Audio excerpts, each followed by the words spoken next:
आज भगवान महावीर का जन्म दिवस है। इस शुभ अवसर पर मैं जैन अथवा अनेक वर्गों को जो दया धर्म का पालन करने वाले हैं, जिनको ये पता है कि दया धर्म का तात्पर्य क्या है, मतलब क्या है,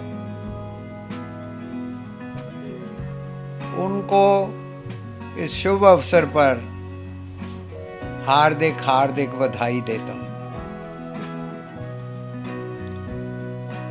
ये सप्ताह सारे भारतवर्ष के अंदर हर जैन समाज के नगर, गांव अथवा छोटे छोटे शहरों के अंदर बड़ी ही धूमधाम से मनाया जाता है। मैं आपको एक इसके बारे में परिचय देना चाहता हूँ। हमारे भारत के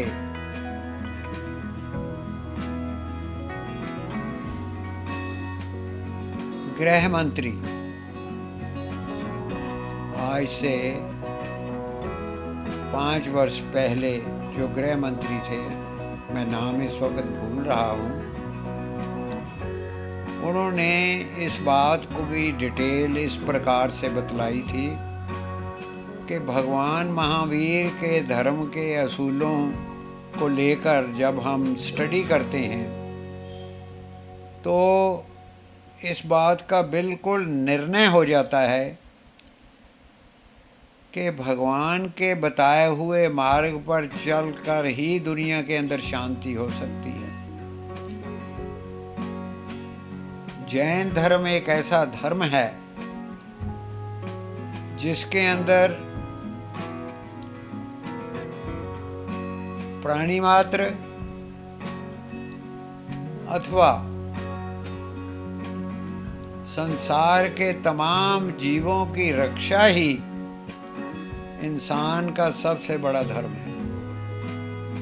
यहाँ तक कि उन्होंने ये भी बतलाया कि जैन धर्म के इस महान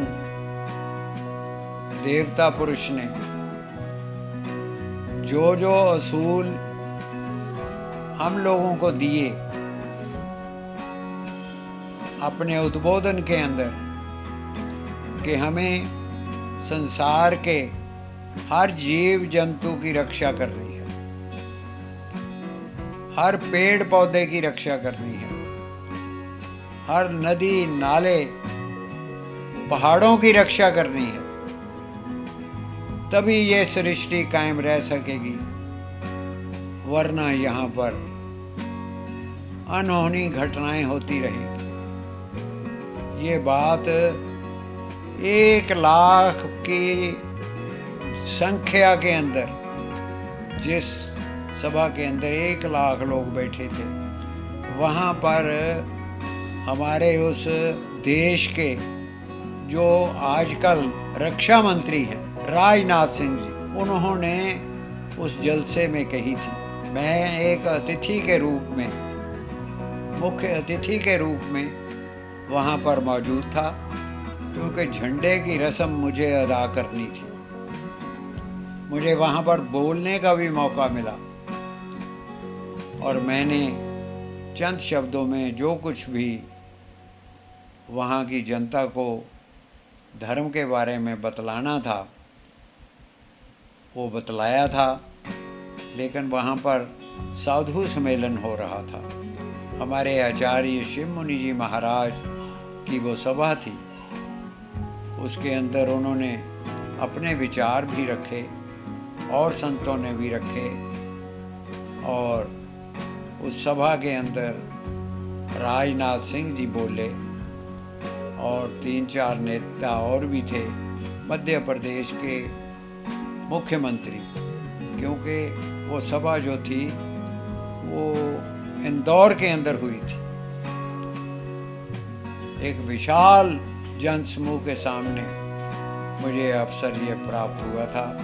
मैंने झंडे की रस्म अदा करी थी, तब की ये बात है। इसलिए मैं आप लोगों से प्रार्थना करूंगा कि आप इस चीज़ पर मंथन करें, इस बात को समझने की कोशिश करें। आज साइंस यही कुछ कह रही है जो भगवान ने आज से 2620 वर्ष पहले कही थी। मैं और ज़्यादा ना बोलता हुआ इस बात को समाप्त करना चाहता हूँ, क्योंकि समय ज़्यादा है और मैं और इसको बढ़ाना नहीं चाहता। मुझ पर कोई पाबंदी है जिसकी वजह से मैं इस बात को यहीं पर समाप्त करता हूँ। धन्यवाद।